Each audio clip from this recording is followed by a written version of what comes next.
Good morning, good morning. Happy Tuesday, y'all. This is Gigi on track. Another beautiful day. This is the day that the Lord has made. We're rejoicing. We're glad in it. I mean, that sun is shining so beautiful. It's like in the 50s. I think it's 56 here in the 757.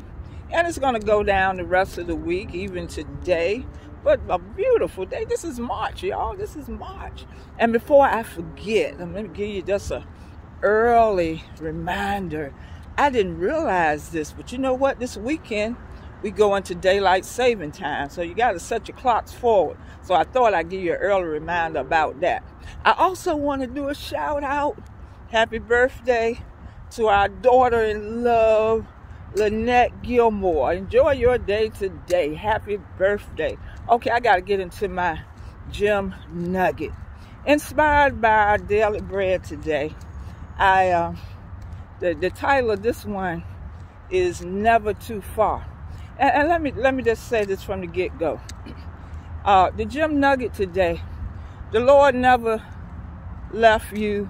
You moved far away. The Lord never left you. You the one that moved far away. The story this morning, based on Peter, and you know, as we're getting close to Resurrection Sunday, Peter was, he was a bold follower of Jesus Christ, and but you know, the enemy is always trying to draw you back, trying to pull you away, and Jesus knew this about Peter. And the story today, the scripture today, Jesus told Simon at the time, he called him Simon, he says, Satan desires to have you and sift you like wheat. But he said, I prayed for you, Simon, and I know what's getting ready to happen. And he told him from the beginning, he says, but I'm praying for you, that you won't, fail. And he said, when you have turned back, he already knew what Peter was going to do. He knew that Peter was going to turn back. He said, strengthen your brothers. He already knew that. And Peter didn't think so. He said, Peter, Jesus, I'm going to follow you. I'm going to follow you. But even in that right after that, when they took Jesus away, oh, y'all know the story. Peter denied Jesus 3 times. You know, it goes through this scripture where people recognized Peter because they saw that he was a follower. And every time he got worse and worse.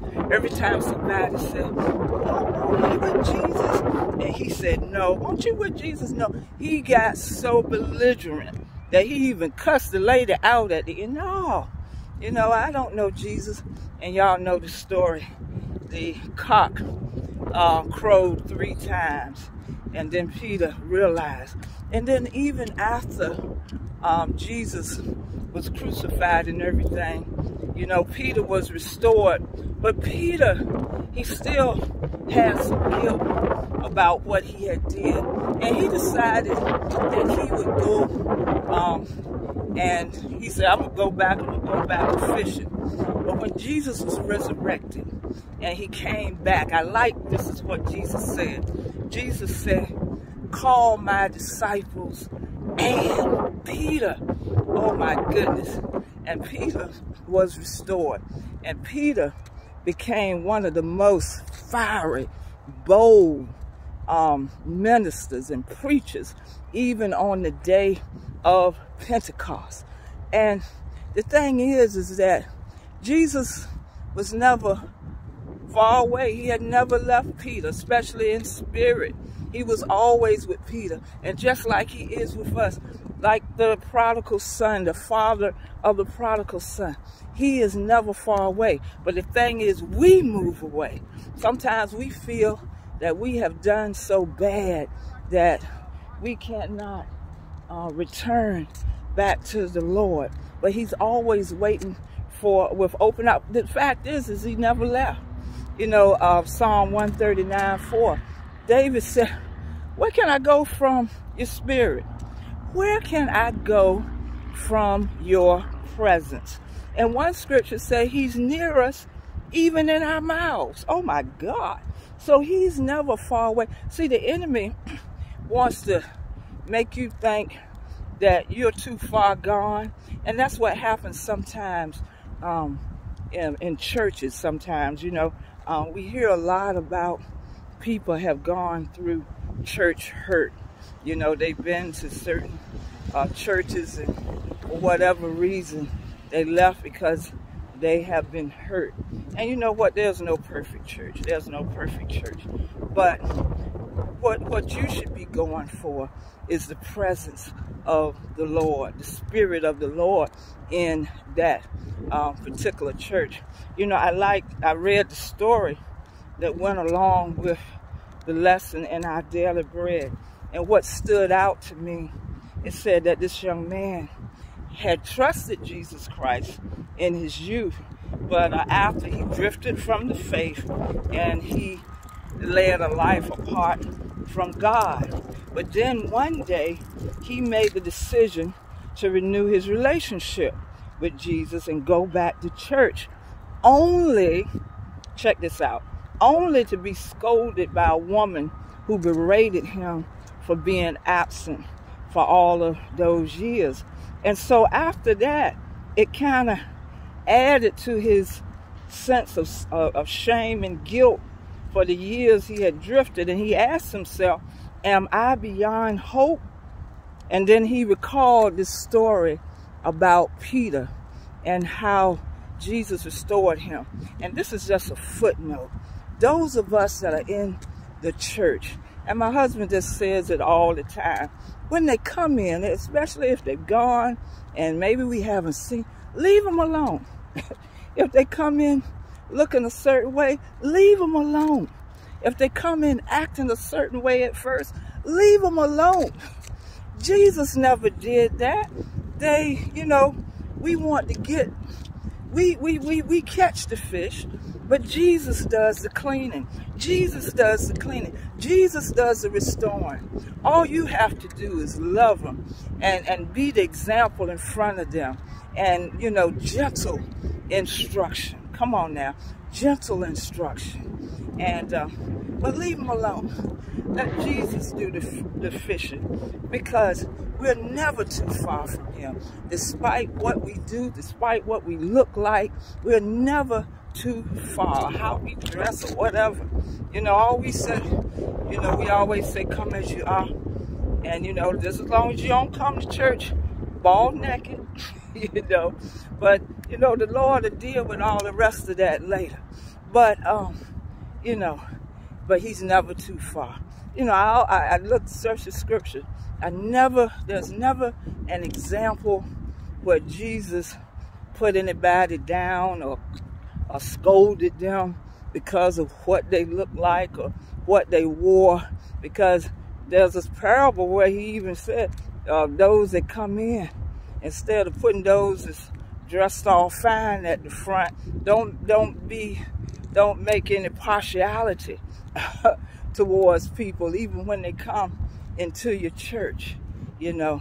But the point is today that the Lord is never too far away. You the one that moved away. You're the one that moved away. So just come on back. Just come on back and be restored. We've all gone on that prodigal journey. We all come in the prodigal journey.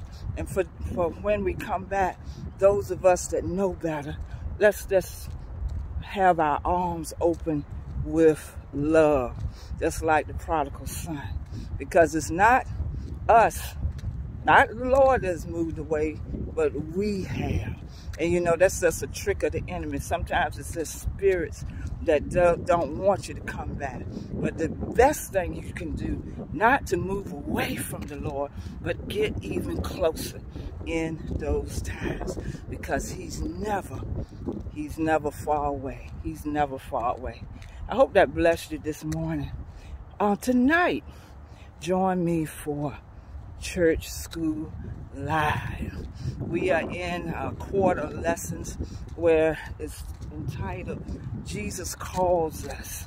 Last week we talked about the prodigal son and the Father was waiting. And just like Jesus is waiting and still calling us and still wooing us despite us being disobedient, going on a prodigal journey. Tonight, we're going to talk about a special group of people that Jesus considered the greatest in the kingdom. I'm not going to give it away. You probably already know about this group of people. But I tell you, I'm going to give you a clue. They're my favorite group of people. I worked with them professionally for over 20-some years. But they're my favorite group of people. And Jesus even said that they are the greatest in the kingdom. So tune in tonight, 7 p.m. 7 p.m. Church School Live. I teach the weekly Sunday school lessons from the International Sunday School Lessons series. I just love these lessons, Tune in. Don't forget to subscribe to the Gem Nugget. You're probably looking at me on the Gem Nugget right now, because if you subscribe, you hit that little button. Don't have to pay anything. You'll even get a little notification every time I'm on the track. Every time I'm doing Church School Live. Every time that Pastor James is doing life study on Thursday night. Every time we have our Sunday worship on Sunday. So we're up here every day except for Saturday. But don't forget, the Lord is never too far away. You the one that moved away. Have a great day. Bye. Happy birthday, Lynette.